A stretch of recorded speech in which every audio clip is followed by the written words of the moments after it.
Tuesday, the 8th of May. Welcome everyone to Business Morning.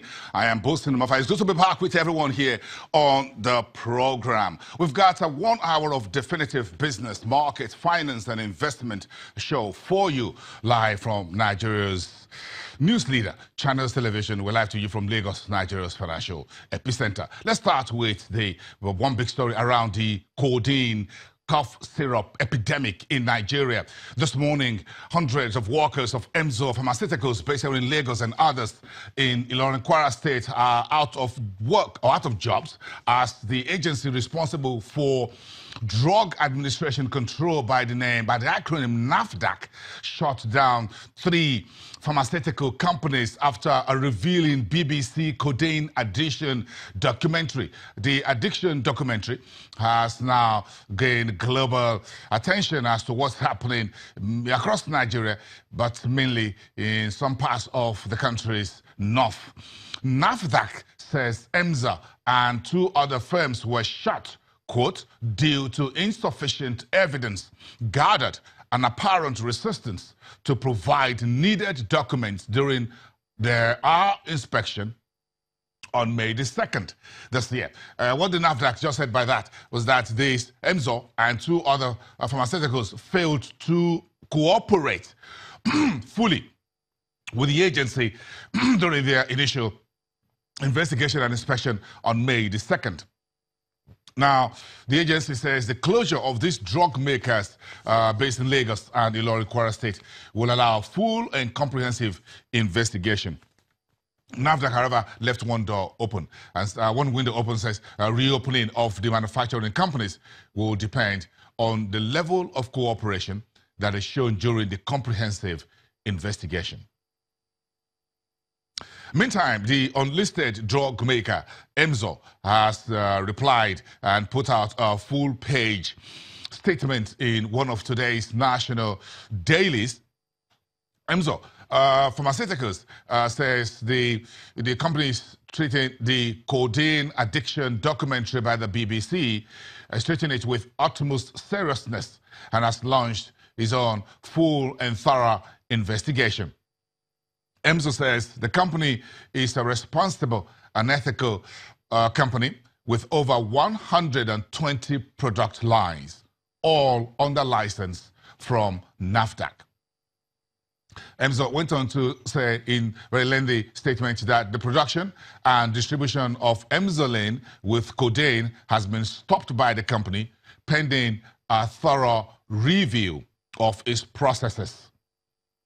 Emzor also added that the sales representative in that BBC Codeine addiction documentary was not a senior member of staff despite his title as a business development manager, but an entry-level sales position.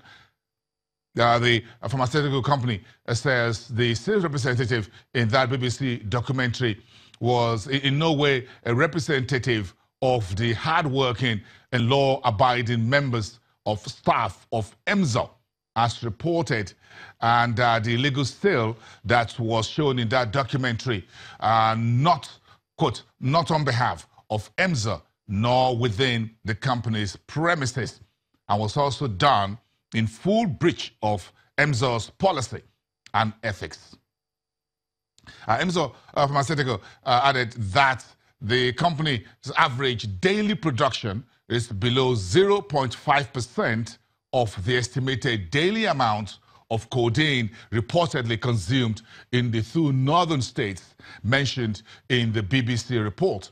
That means the company says it produces just about 0.5% of the estimated daily massive consumption of codeine reported in that BBC documentary. So the company says we do not supply Emzoline with codeine in the 2 northern states mentioned in the BBC report, in line with the directives of the 2 state governments.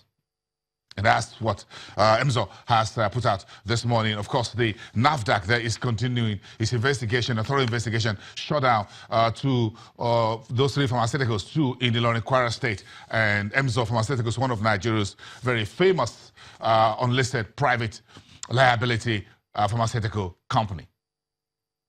Okay, let's get to talk about one story that's also grabbing the headlines this morning. Nigeria spent about 36 billion US dollars to import petrol products over a period of about 5 years. That's what a staff of the Central Bank of Nigeria told the ad hoc House Committee on Petroleum and Other Issues. Says that money, 36.3 billion, was spent between the year 2013 and 2017. The House of Reps committee is making some probe there of what goes on into NNPC, the issue of petrol imports and what have you.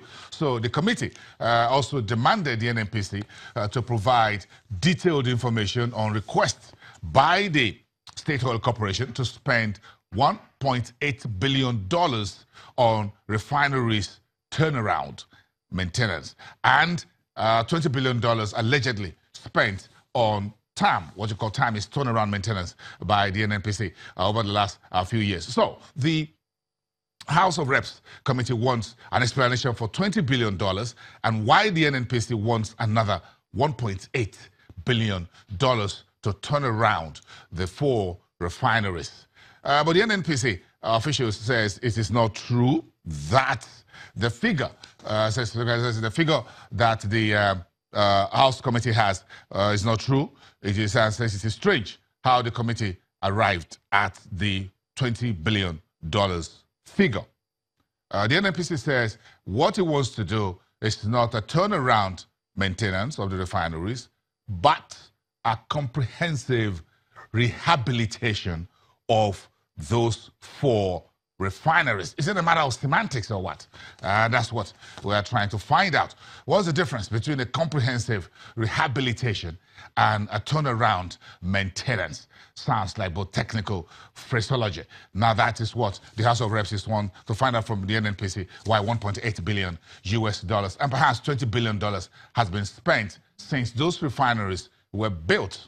Now it's a bit of brickbat between the NNPC and the House Committee probing that. That story is still out there between them, not yet clear. But the NNPC provided some details that we spent $36 billion in 5 years to bring in petrol products into the country.